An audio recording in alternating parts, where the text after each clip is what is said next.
একদিন অর্ক ফেসবুকে আশিক ইসলাম নামে এক ব্যক্তির ফ্রেন্ড রিকোয়েস্ট পাঠায়। উক্ত ব্যক্তির প্রোফাইল শিক্ষা অফিসার লেখা ছিল। অর্ক যাচাই না করে রিকোয়েস্ট গ্রহণ করে। তারপর তাদের মাঝে কথা বলা শুরু হয়।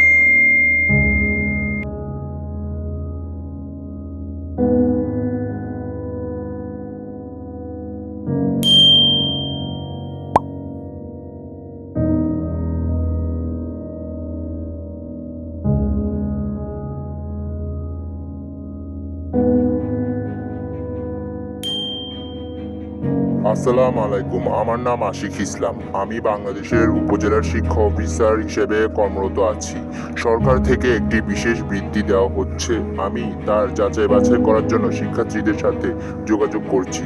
তুমি কি উক্ত বৃত্তিটি পেতে আগ্রহী?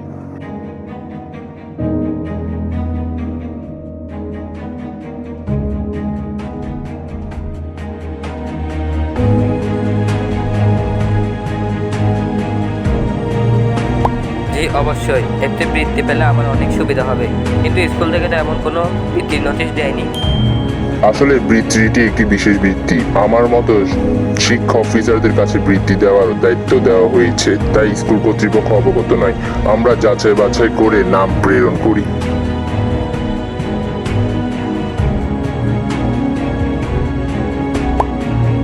আচ্ছা, আমি কিভাবে আবেদন করতে পারি বৃত্তির জন্য? তোমার জন্ম নিবন্ধন, তোমার বাবার জাতীয় পরিচয়পত্র এবং ব্যাংক অ্যাকাউন্টের বিস্তারিত তথ্য দিয়ে আবেদন করতে পারো।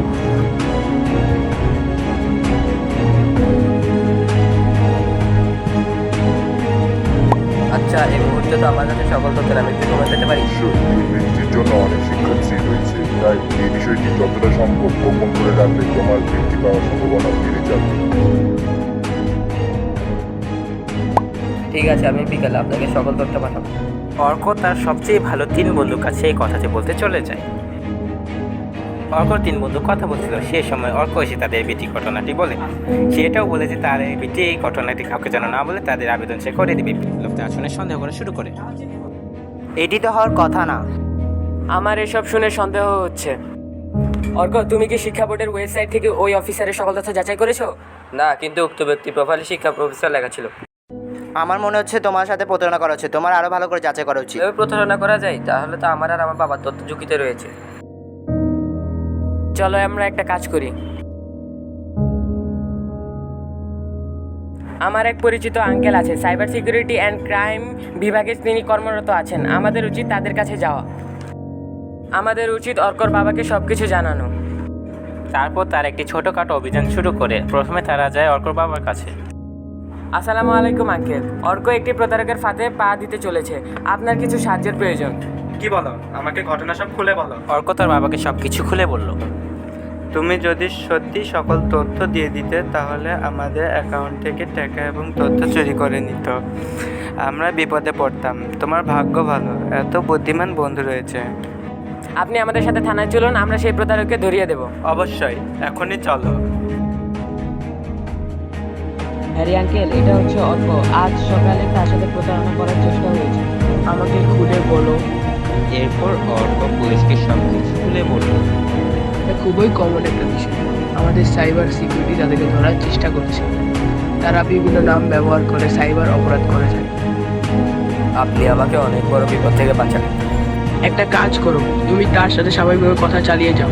তখন আমরা তার ফোন নম্বর ট্র্যাক করে তাকে ধরে ফেলব। এরপর পুলিশ আশিক ইসলামের ফোন নাম্বার ট্র্যাক করে তাকে ধরে ফেলে।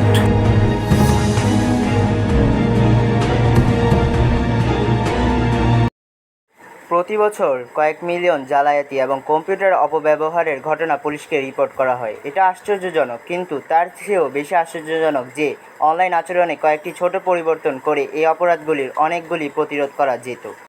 ইমেল এবং টেক্সট খোলার সময় সতর্ক থাকুন, বিশেষ করে যদি আপনি প্রেরকের না চিনেন।